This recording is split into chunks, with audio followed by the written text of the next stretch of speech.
Hello and welcome. I'm Liliane Grace, author of a number of novels for youth and adults about consciously creating our reality. It's a particularly pertinent topic at a time like this of COVID-19. Whatever your view of the government approach to lockdown, there is no doubt that we are seeing wildly bigger numbers of domestic violence, suicide and depression and the rest that are caused by house arrest and the stress that's generating. So how do we create our reality through times like this? These statistics of the deaths and diseases of despair, as they're now being called, led to my decision to interview Anita Bentata, a psychotherapist and online educator specialising in relationships, trauma and stress, about this current situation and how to manage it successfully. Hello Anita, welcome. Hello, wonderful to have this conversation with you. Thanks. Yeah, it's good. It's important. So would you begin by sharing about your background and the work you do and how you became involved in this path? Sure. So I grew up in a family where there was a lot of unrecognised trauma and neglect, and I ended up experiencing some abuse as well, and that all led me to have the experience of I've got to revolve around everybody else. I've got to make sure they're okay for me to be okay, because as a child I was dependent on my family to survive, and that shaped me to walk on eggshells and deny what my feelings and needs were, because I could, as a child, you pick up what's going on for your parents on some level, and you just want to be loved and be seen, and so you do whatever it takes to get that. And so that led me to feeling very lost and unhappy and craving to be loved. And so I left home at 16, desperate to feel seen and loved, and left school as well. Ended up in living in a relationship that ended up being domestic violence. And that led me to finally escape with my two young girls and go into therapy and make sure that that would never happen again for me. So after a couple of years from working in the office and accounts and bookkeeping, and went back to school, and as a sole parent, while I was going through court to try and protect my children from the legal abuse, and establish myself, even though I had all of this stuff going on because of my past, and I was in therapy and doing what I could to resolve it. And so after I finished my qualification, I realized when I started working in the field, and from my own personal experience of therapy, because I'd had to go from therapist to therapist to find someone that really had the skills to go beyond just talking about it. And then I ended up training in that particular way of working, that then meant that I could actually help people the way I'd been helped. And so then I started working in the field, and after a while I started to understand more about why people get caught in trauma, why people get caught in abuse, why people get caught in toxic dynamics.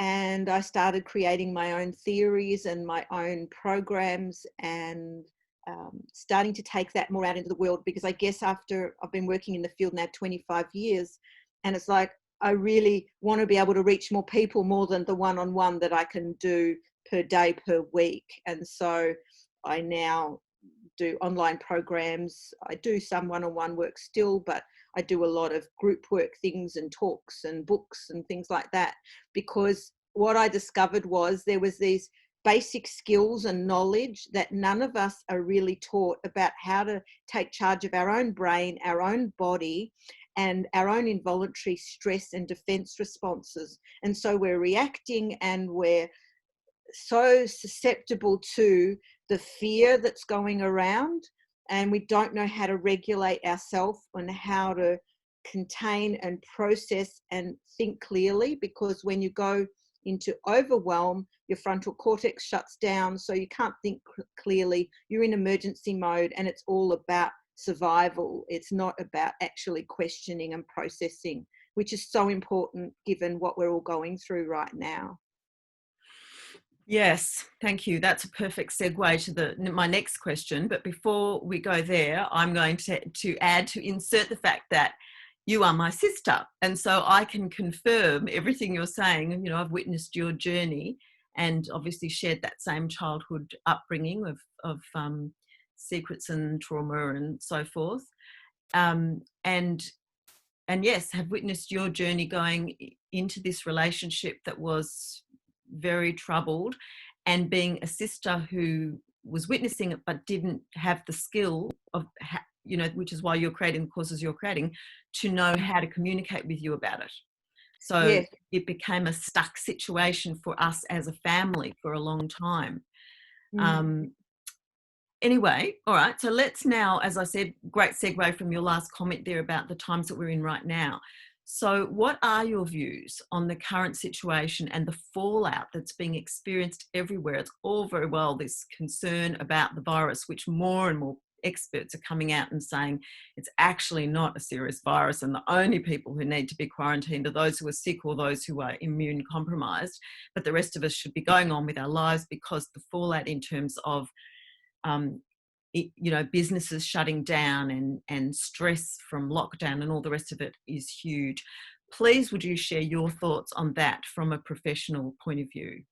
Absolutely. One of the things, just also touching on what you said about our family connection and shared story, is that the thing that was really difficult for me and why I've done a lot of study and research was, why aren't the people able to speak to me that care about me? And so I got to really understand about when we're under stress or overwhelm, or we've got unresolved experiences from the past, then it can make it really difficult to be able to have uncomfortable conversations. And I think that's part of what's happening right now, that we're in a society that doesn't know how to be okay with strong feelings and how to engage with that without blame or attack. And a lot of that, I think, is because we do live in a society that is very patriarchal. And so it's all about valuing the masculine principles, valuing fact, black and white, logic, science, concrete things. And it's not about valuing feelings and the body and the experience or the big picture of what's going on. And so we've got a lot of limiting beliefs that make it really difficult to have conversations and explore and challenge. Also because humans are social creatures. We want to connect, we want to belong. We love when someone else agrees with us. And when someone else doesn't agree with us, we end up having, if we don't have enough emotional muscle and mind-body skills, we can feel threatened because that connection is different. We're separating, not necessarily physically separating, but our energies and thoughts and connection is in separate places. And that causes a lot of people a lot of distress, because one of the big, I don't be rejected, and I don't want to reject someone else because that could cause rejection back to me. So we've got this bind.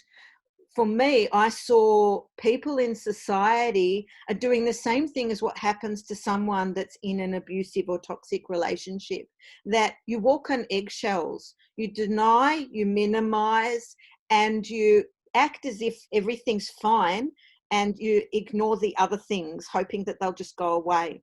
So we've got this dynamic in our society right now during COVID-19 of people wanting to do the best, and let's all do this together. And I think, there's a nice element to that. But if we can't use our whole brain and think about our feelings and feel about our thinking, then we actually can get swept up into stronger energies and powers around us that is familiar from parents, school teachers, bosses, colleagues, family members, a whole lot of people in life, where we've learnt to just go along with things.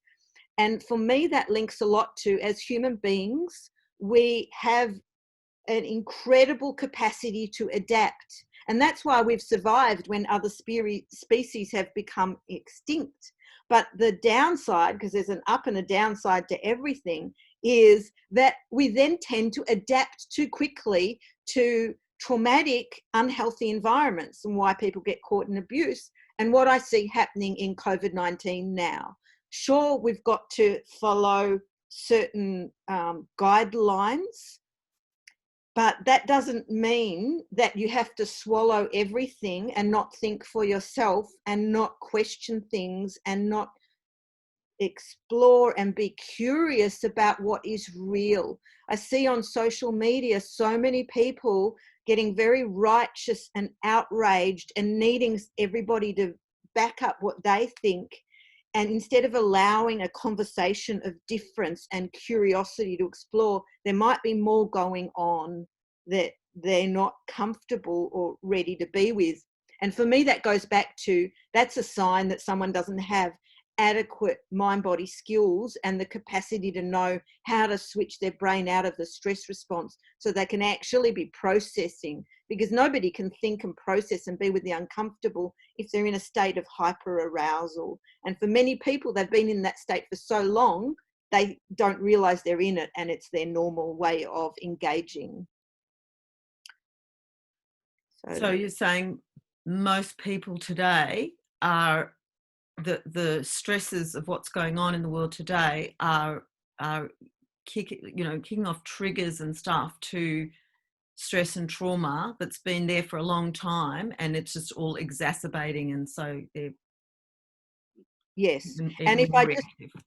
if I clarify for your listeners, because people often think of trauma as the things that you read about in the newspaper, but trauma is any experience where you've felt shock, overwhelm, confusion, and haven't felt secure or comfortable or resourced or supported to be with your current experience, that you've got to disconnect and not respond from your instinctual response because feels some threat to maintaining feeling safe or accepted. And so we've all had those experiences, and we're often not aware of the limiting beliefs that we're carrying about how we need to be accepted in the world. And so there's this real struggle I see with people now during COVID-19 so many people are affect phobic. And so they're scared to be with their feelings because then they don't know what to do with them, or they feel negative or too strong, as opposed to feelings provide information. That is what we function from. Our feelings mobilize behaviors. It's not our logical brain that does that. Our logical brain might go, I should go to bed early or exercise more or not have sugar. But how many people don't do that even though we know they're good things to do for ourselves? It's our feelings. If we're feeling low, that will influence what we're doing. If we're feeling scared, it might motivate us to do something. Feelings motivate behaviors. And when you don't know how to be in charge of your own mind-body system, then your feelings are going chaotic everywhere and you're very reactive. And then people tend to blame because they're so overwhelmed, they don't know how to be with their own state, and they want everybody else to be in the place they want them to be so they can feel better. But that comes down to why I'm passionate about the work that I do.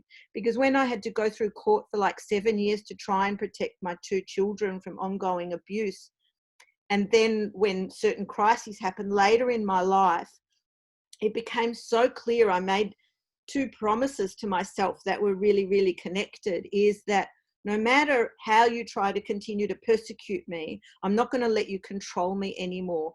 I am going to be in my power within to define my level of well-being and my thoughts and my choices. And no matter what you're doing and no matter how that's interfering with my life, you are no longer going to have control over me. And for me, that became the clarity about what true freedom is. It's not, I need you, society, or another person to behave in a particular way for me to be free. It's about me being able to engage with my whole self, and so that I can be okay no matter what. And that is what I show people how to be with when they journey with me. Look, I'm going to interrupt at the moment to speak as a sister and say how true that is, and the change that I've seen in you. You know, what I've witnessed with that is phenomenal. Because when you started down your journey as a psychotherapist, I remember for a while there feeling really out of sync with you, because it seemed to me that the message you were putting out to the world was, everything around me has to change so I can feel safe. And I didn't agree with that. And then in the last few years, I've seen such a massive change in you to, I'm in charge of how I feel and what I'm putting out and all the rest of it. And it's been phenomenal.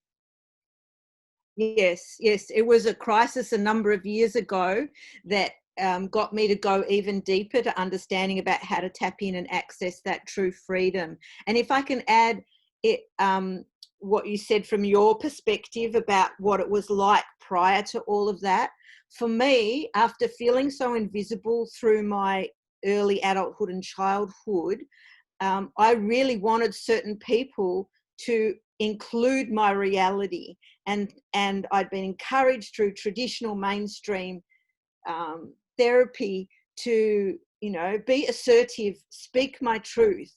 But I realized there becomes a point where it defeats your own sense of power, because as long as I know my truth, I shouldn't need someone else to include it in their reality.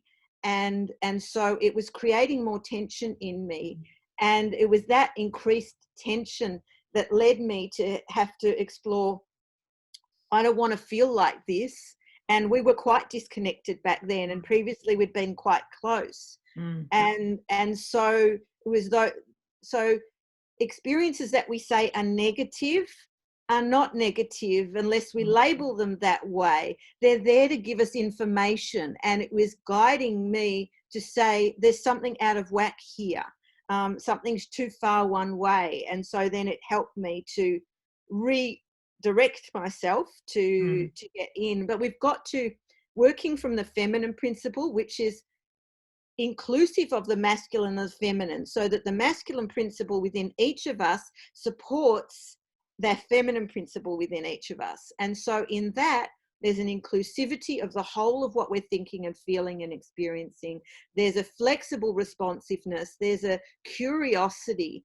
But when we're so in the masculine principle, we don't have that curiosity or that flexibility to respond and include and explore and go out of our comfort zone. And so we want to make everything fit what we already know.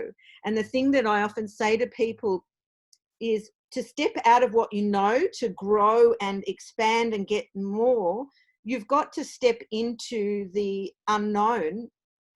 And therefore your conscious mind, the way it's looked after you, that inner protector, doesn't know how to look after you in the unknown, because it only knows how to look after you in the known. And so you've got to have some mind-body skills and knowledge to help you to cross that threshold. Otherwise, you often think you are, but then you keep turning it back into what you already know, because it's that comfortable zone.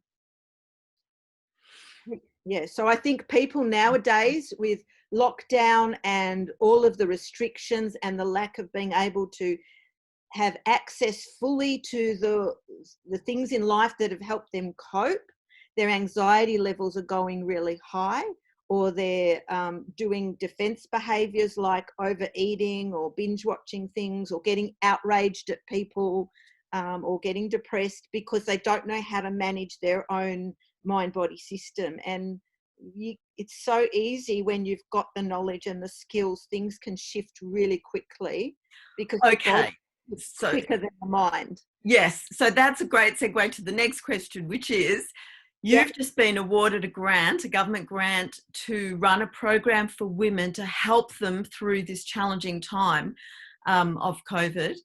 So tell us about the grant and the program that you're running, which I believe you're still holding open. It just started today, and you're holding open for another week for anyone else who'd like to join. Absolutely. Thank you to the Victorian Multicultural Commission for recognising that my approach provides something that's missing in the field and in the community. And so I'm providing an online program for women called Empower. and we meet weekly, once a week live, but we've also got ways of connecting with each other in a private group so that I can give daily support. I've promised every single woman that we will connect personally, and we are. It's so that no one feels invisible in the process or disconnected. And I already got amazing feedback from the women from the session today with already the really simple, easy things I showed them. They instantly felt better. And I'm teaching them the knowledge to help them to be able to be free in themselves and not rely on what's around them to define their well-being or their mental or physical. Government funding allows me to offer it to on no or low income for no charge, and women who are working full-time, unless they've got extenuating circumstances like they're going through court or something. I am, because of the feminine principle, doing individual conversations if some women really want to do it and they feel, even though they've got full-time work, that they still can't make it. But it's heavily subsidized for full-time women. So it's absolutely amazingly affordable, and you get all the skills and support for 16 weeks, and you get recordings of everything, you get handouts of everything. So you're running the sessions on Zoom or a platform yes, like this, aren't you? So, all right. yes. So it's an online program, is in a public kind of, for the big whole group, and then you're doing one-on-one connection as well, and you've got private sort of like Facebook groups or something. Yes, and for the women that don't want to be on social media, I send them regularly the videos that I download from Facebook so that they get all the tips that I'm sharing, and I provide another short time during the week after, 2 days out or 1 day after our session, where I am live with them again. So people have an opportunity twice a week to be live with me, as well as when I'm live in the Facebook group. So there's a lot of contact and a lot of information in a really presentable, clear way. And women were already getting results even before we started today, because they were in the Facebook group and I was just sharing them little tips, and they already have been sending me messages. So Fantastic. This program goes 16 weeks. And so I am leaving it open for this week for if any women want to come in. It's not too late to jump in, but we'll close it after this coming week. All right, so a natural next thing is for you to share your contact details and all that sort of thing so that people know how to reach you. Okay, so people will see my names, how it's spelt on the Zoom in the image right now while I'm being interviewed. So it's just Anita Bentata, Anita at anitabentata.com. Anita at anitabentata.com. You can go to my website if you want to look up about me. I've also run awards, international and national awards and recognition for my Empower program. But the information about this specific program, I tweaked it since I last worked on it, and so it's not up there, but you can email me. I can send you an information pack and application form, and we can have a chat on the phone. Cool. So can you give people a little bit of a sneak preview, a taster of the kinds of things that you are offering in this program, the kinds of strategies that would help them manage better with the stress? Sure. Look, I do teach a technique that switches your brain out of the stress response in about 3 minutes and harmonizes the immune system. But that one is a bit more complicated just in explaining the science behind it.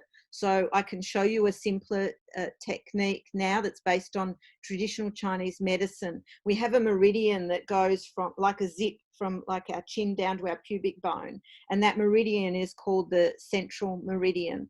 And it's connected to our vulnerability. If you think about where it's located, where this is where our organs are and what we need to be able to stay alive, this area to be safe. And so what you can do, and it doesn't matter if you're skeptical about it, I just invite you to do it and find out how your body responds rather than what your mind perceives the outcome will be or should be. So what you do is you just slowly unzip 3 times from the like your chin down to the pubic bone.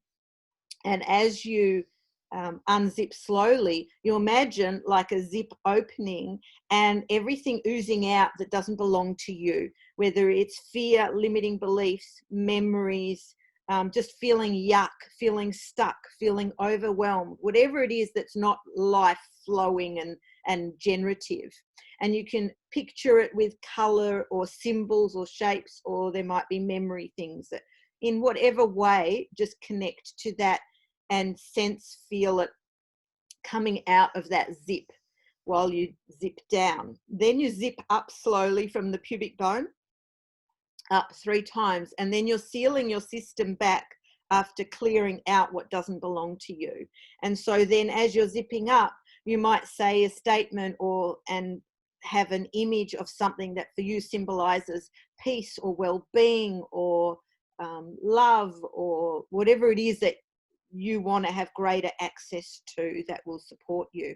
And it might be it's got to be a belief that you believe, not a positive affirmation that your system likes the sound of but isn't convinced by. It's got to be your cells in the body say yes.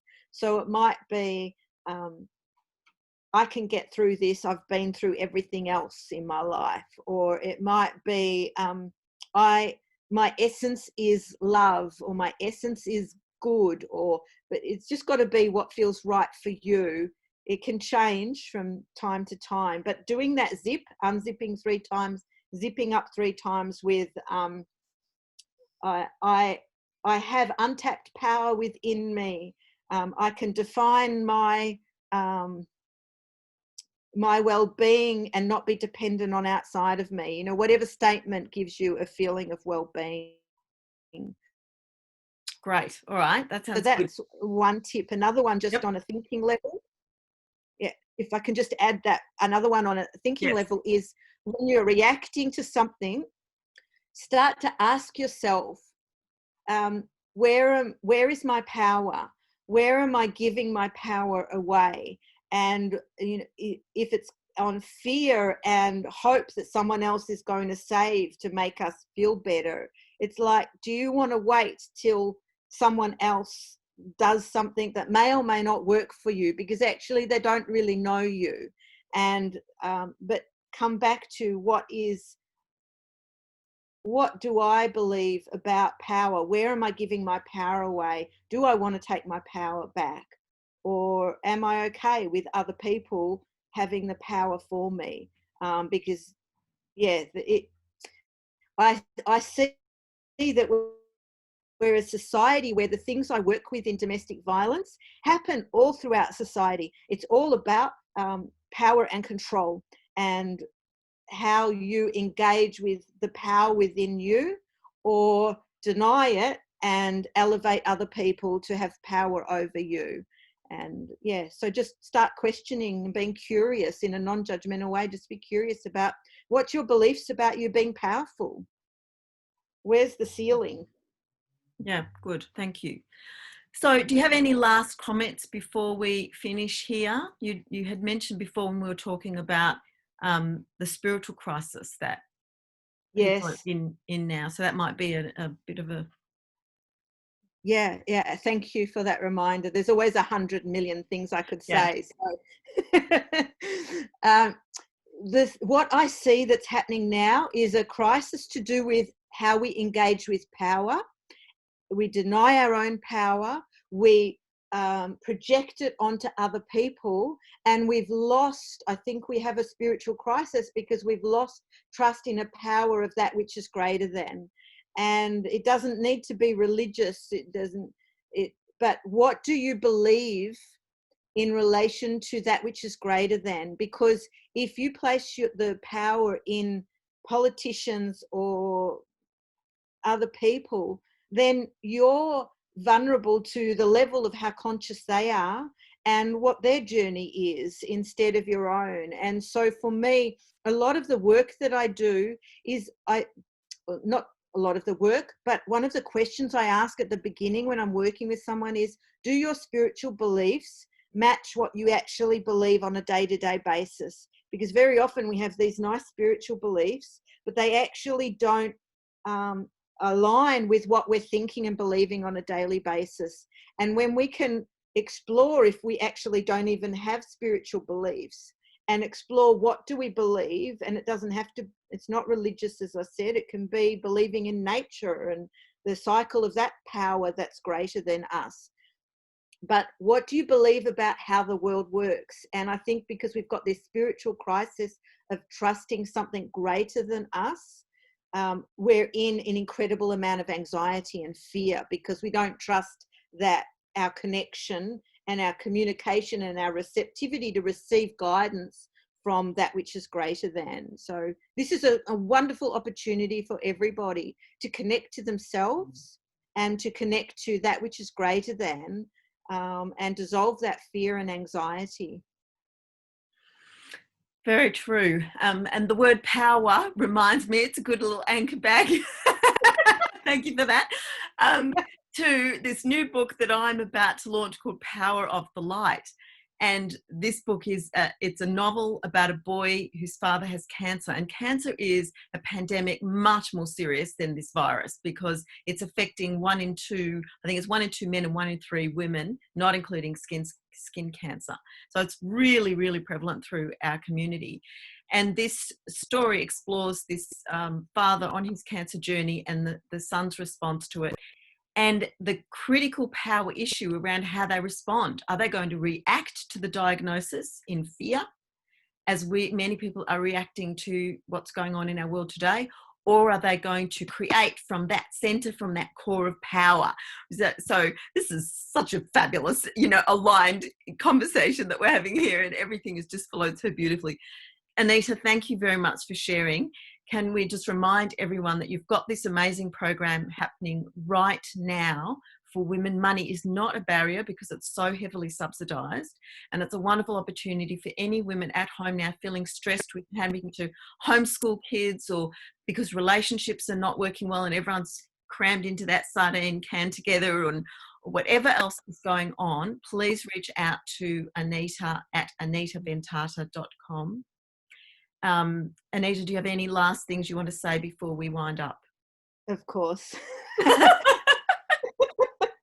I want to say I've read Liliane's book, The Power of the Light, and it is awesome. It's a fantastic read. I really enjoyed reading it. And given I was reading it during COVID-19, it was a great reminder of certain things and put in such a beautiful way, and really soothing and uplifting, very, very powerful. So I really recommend it for adults or kids. It's a beautiful read.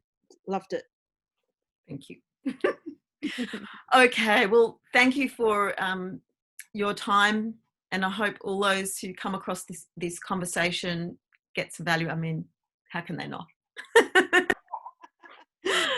So all the best to you and the women who are coming to do the journey with you of this program, and perhaps we'll speak again down the track and hear how it went.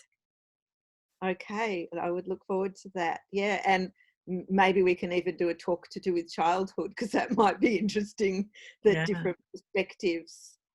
Yes, we should do that. Okay, thanks, Anita. Okay, thank you. Pleasure.